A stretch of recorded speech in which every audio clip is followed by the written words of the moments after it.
The Trojan War was a legendary conflict in Greek mythology between the Achaean Greeks against the city of Troy. The war is one of the most important events in Greek mythology, and it has been narrated through many works of Greek literature, most notably Homer's Iliad.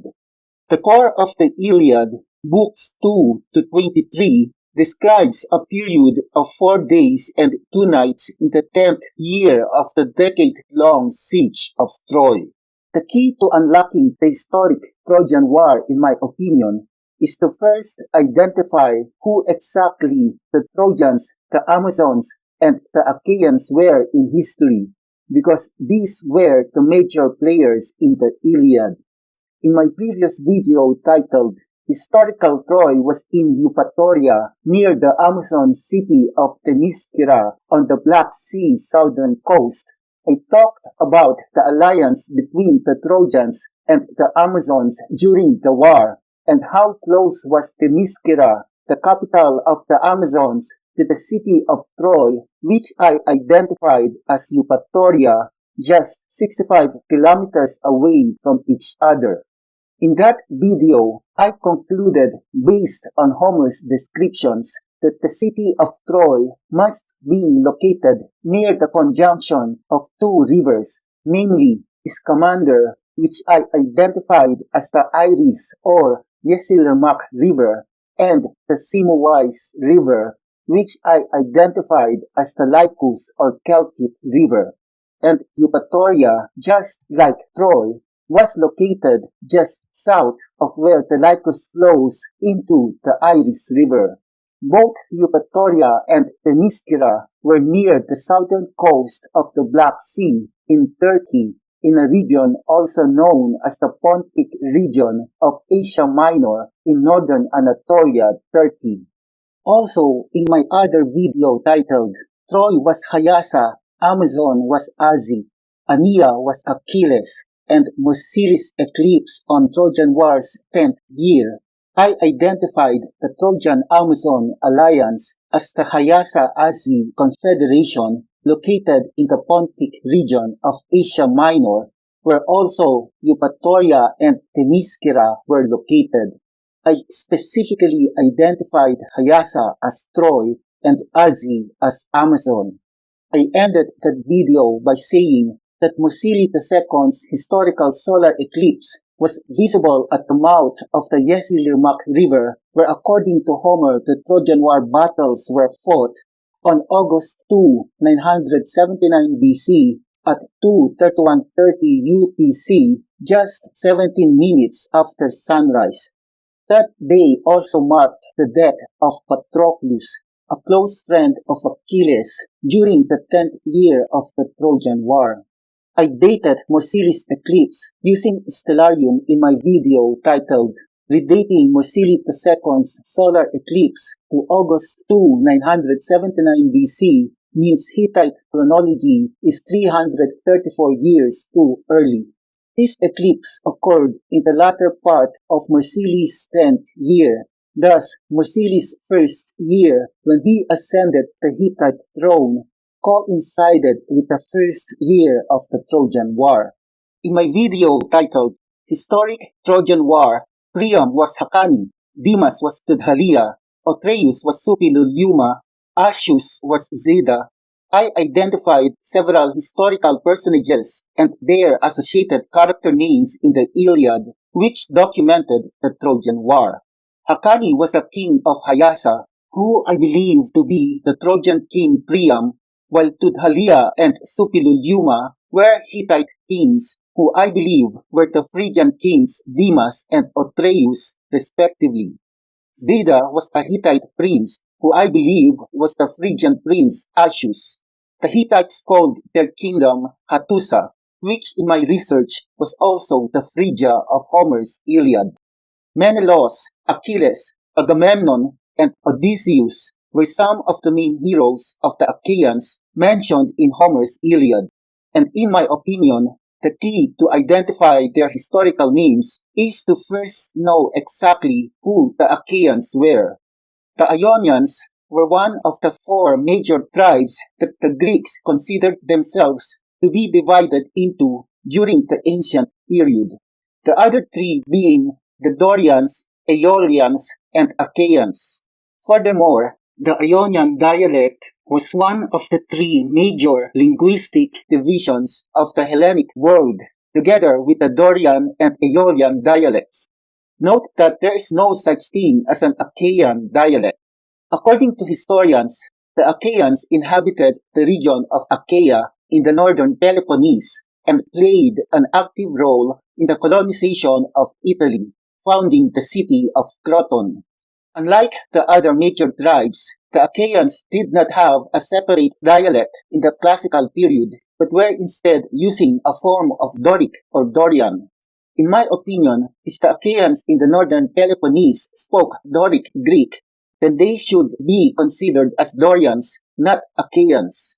So who do I believe the Achaeans really were? Because I identified Troy, Amazon, and Phrygia as regions in Turkey, namely Hyasa, Azi, and Hattusa respectively, I believe the Achaeans were ancient Greeks who migrated to western Turkey and its nearby islands of Imbros, Tenedos, and Lesbos. Lesbos is one Greek island in the Aegean Sea which is being claimed by Turkey. Greeks have been living in what is now Turkey continuously since the middle 2nd millennium BC. Following upheavals in mainland Greece during the Bronze Age collapse, the Aegean coast of Asia Minor was heavily settled by Ionian and Aeolian Greeks and became known as Ionia and Aeolia. Now you might ask, if the Achaeans were living in mainland western Turkey, why do they have to board ships to go to northeastern Turkey where I believe Hyassa Troy was located? Between western Turkey and northeastern Turkey, there were several kingdoms that the Achaeans of western Turkey had to cross first before reaching Troy. Foremost of these kingdoms was Phrygia or the Hittites, who were allies of Troy, including the territories that the Hittites controlled way back then, which was expansive. Thus, the only safe course for the Achaeans to travel was through the Black Sea. In my video titled Trojan War, Clytemnestra was Muati, Pollux was Telipinu, Castor was Piasili, Leda was Malnigal, I identified several more historical personages and their associated character names in the Iliad. Malnigal, who I identified with Leda, was the Babylonian wife of the Hittite king Suppiluliuma, who I identified with Tyndareus. Muati and Piasili, who I identified with Clytemnestra and Castor respectively, were Suppiluliuma's children with Malnigal, while Telipinu, who I identified with Pollux, was Suppiluliuma's stepson with Malnigal. In this video, I will now identify Salmoneus, Agamemnon, Menelaus, Chryses, son of Chryseis, and Aegisthus. Suppiluliuma I married his daughter Muati to Mashuiluwa of the Arzawan state, Myra. I believe Muati was Clytemnestra, while Mashuiluwa was Agamemnon, and in this video, I will explain why. Arzawa was a region and political entity in western Anatolia during the latter part of the Bronze Age, which in Eurasia was circa 2700 to 700 BC. It should be noted that I dated the 10th year of the Trojan War circa 979 BC during the latter part of the Bronze Age, because Arzawa was located very near the Aegean islands of Greece. Important historical events in Arzawa became assimilated in Greek mythology, making it appear that these events happened in Greece or the Aegean islands instead. One example was the story of Uhha-Ziti, the last independent king of Arzawa, a Bronze Age kingdom of western Anatolia. In 1322 BC of the Middle Chronology, as dated by historians, which corresponds to Marsilis' ninth year, the Hittite king in his second military campaign season attacked Arzawa's border and then invaded Arzawa. Uhha-Ziti at this time had made his base at Apasa, Arzawa's capital. During Marsilis' march, a meteorite struck Apasa and wounded Uhha-Ziti, as recorded in the annals of Marsili. The mighty storm god, my lord, showed his divinely righteous power and hurled a thunderbolt. All of my troops saw the thunderbolt. All the land of Arzawa saw the thunderbolt. The thunderbolt passed us and struck the land of Arzawa. It struck Uhha-Ziti's capital city, Apasa. It settled in Uhha-Ziti's knees, and he became ill. In his wounded state, Uhha-Ziti could no longer lead the charge. Therefore, having allied with the king of Ahiua, which historians associate with the Achaeans of Mycenaean Greece, Uhha-Ziti and his sons fled to the nearby Ahiua-controlled islands. Uhha-Ziti died during Marsilis' invasion. This recorded historical myth had its counterpart in Greek mythology. Salmoneus founded a city in Elea, Elis, on the banks of the river Alpheus, and called it Salmonia after his own name. Salmoneus, being an overbearing man and impious, came to be hated by his subjects, for he ordered them to worship him under the name of Zeus. For this sin of hubris, Zeus eventually struck him down with his thunderbolt and destroyed the town. Salmoneus was formerly a Thessalian prince, as son of King Aeolus of Aeolia. This Aeolus was sometimes confused or identified with the Aeolus who is the keeper of the winds encountered by Odysseus in Homer's Odyssey. I actually believe Salmoneus' father Aeolus was one and the same as the Aeolus in Odyssey, and therefore a contemporary of Odysseus. This is because I identified most of the historical people associated with Marsili with some of the most important characters of the Iliad, which included Odysseus. Salmoneus was also connected with the myth of Jason the Argonaut, the son of Aeson. Peleus, Aeson's half-brother, was the progeny of a union between their shared mother, Tyro, the daughter of Salmoneus, and the sea god Poseidon. The time which the Greek traditions assign to the Argonauts is about one generation before the Trojan War. This led me to believe Uhha-Ziti was a very old man when he was struck by a thunderbolt, and that his daughter Tyro must have married and gave birth at a very young age. His advanced age, coupled by the relatively young age when Marsili became king, was the reason why he called Marsili a child. Hapala, also written as Habala, was a kingdom in central western Anatolia around the middle of the 14th century BC, as dated by historians. Hapala was one of the Arzawa states, of which it was the easternmost. The first sovereign known from Hapala was Targasnalli, who, after the failure of the uprising of Uhha-Ziti against Hittite monarch Marsili II, which ended sometime 1319 BC during Marsili's 12th year but started in his 9th year, agreed to submit again to the authority of Hattusa and therefore was reinstalled on the throne of Hapala by the Hittite ruler. From the subsequent Treaty of Kupanta Kurunta, we learn that Targasnalli was still on the throne of Hapala around 1310 BC during Marsili's 21st year, or 11 years after the Trojan War. Note that all these dates are based on current Hittite chronology which I believe was 334 years too early. See my video titled Redating Mursili II's Solar Eclipse to August 2, 979 BC means Hittite chronology is 334 years early.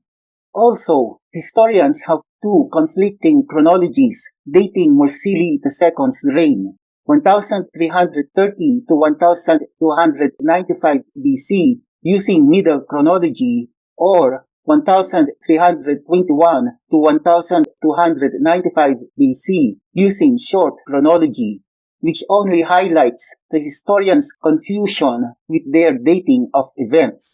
Now keep in mind that the start of Mursili's reign coincided with the start of the 10-year Trojan War according to my research. So dating events based on Mursili's regnal years tied to the Trojan War years will be independent of the errors which the current Hittite chronology have. Since the Achaeans fought the Trojans who were supported by the Phrygians during the war, the Achaeans became a de facto enemy of the Phrygians, who I believe to be the Hittites led by Mursili that time. After the Achaeans won the Trojan War, there was no reason for them to continue fighting the Phrygians. And this is why in the 12th year of Mursili, or 2 years after the Trojan War, Hapala agreed to submit again to the Hittite authority. On the other hand, the Hittites under Mursili, recognizing the utter defeat of the Trojans, also desired peace with the Achaeans. This made the remnants among the Trojans, which included Aeneas, bitter against both the Achaeans and the Hittites.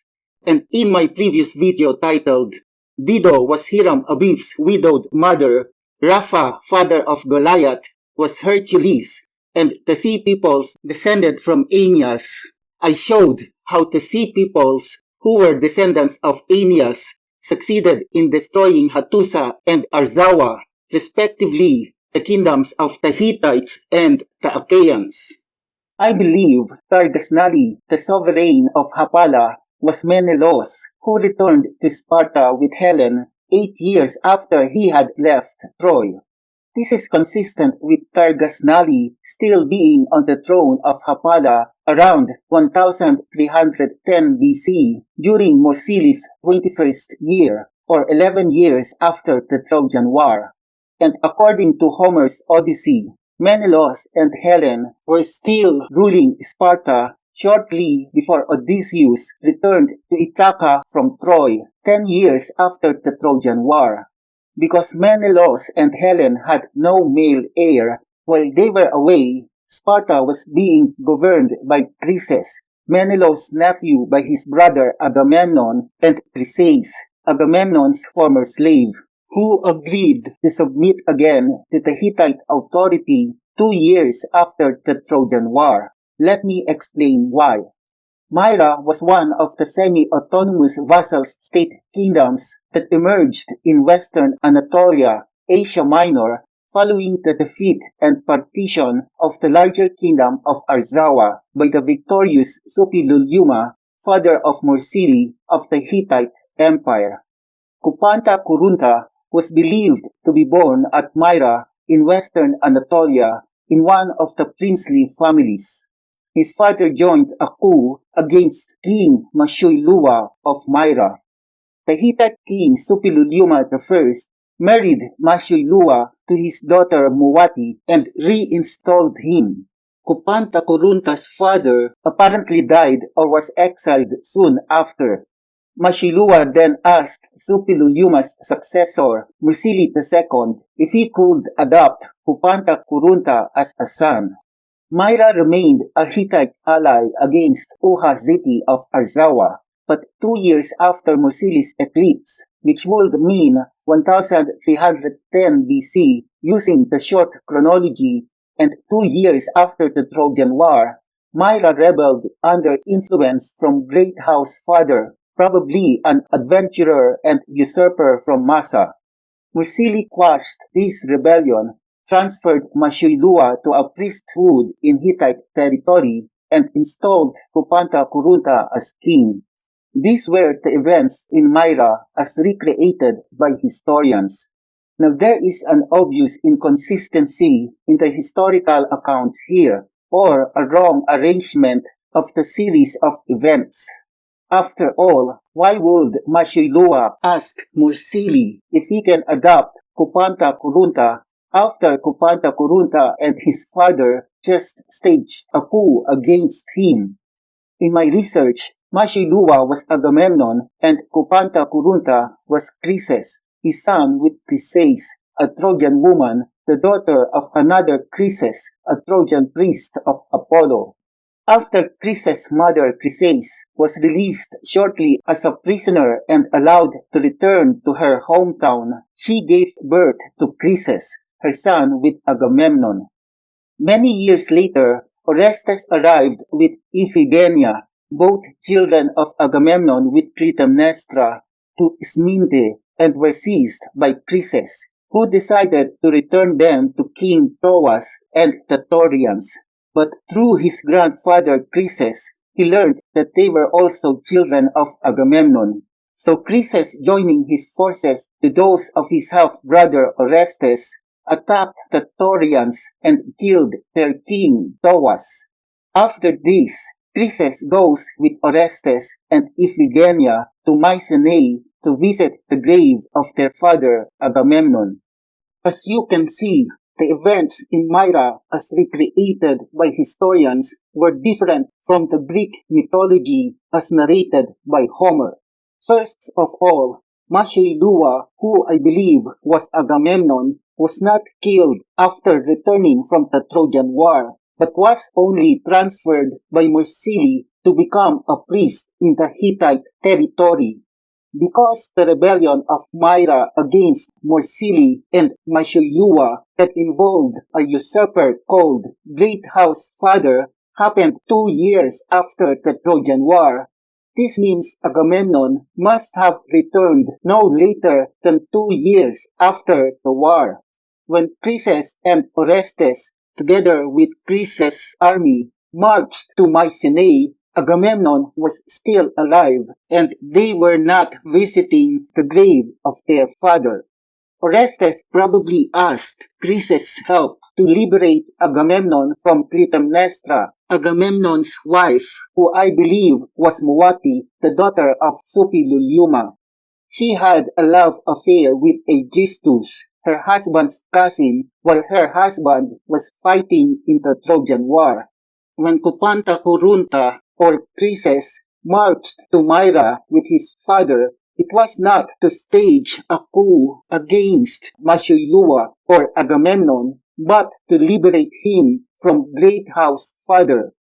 The father who marched with Kupanta Kurunta was probably his stepfather who married his mother Chryseis after giving birth to him. Great House Father was Aegisthus, son of Giestes, who had a rivalry with the house of Atreus, father of Agamemnon, for the throne of Mycenae. Aegisthus rebelled against Mursili when he took the throne of Myra illegally with the help of his lover Clytemnestra, the adulterous wife of Agamemnon. When Kupanta Kurunta or Chryses liberated Mashuiluwa or Agamemnon, Mashuiluwa later asked Mursili if he can adopt Kupanta Kurunta as his legitimate son and probable heir, and not just his illegitimate son with Chryseis, who was his captive slave. Mursili, who was the Phrygian king during the Trojan War and was an ally of the Trojans, which included Chryses, grandson of a Trojan priest with the same name, naturally agreed and even went so far as to make Kupanta Kurunta the new king of Myra. This happened 2 years after the Trojan War, when the rebellion by Great House Father or Aegisthus was quashed by Mursili with the help of Kupanta Kurunta. At this time, Menelaus or Targasnalli, king of Hapala, was still traveling in his 8-year journey to Sparta coming from Troy. I believe Mursili also made Kupanta Kurunta or Chryses temporary king of Hapala or Homer's Sparta while Menelaus was gone. And during this time, Hapala became subject again to the authority of the Hittites after having a peace treaty with Kupanta Kurunta 2 years after the Trojan War. This is how I recreated the events in Myra based on my research. According to Greek mythology, Orestes, son of Agamemnon and Clytemnestra, murdered his mother and went mad afterwards after going to exile for several years. This leaves Chryses as the only remaining son of Agamemnon to become his heir. Regarding as to why in Homer's account of the Trojan War, Agamemnon was killed rather than transferred by Mursili to become a priest in the Hittite territory, in my opinion, it was in order to hide the dishonor of Agamemnon, a great Greek warrior and king who submitted to become a priest of a foreign god in a foreign land.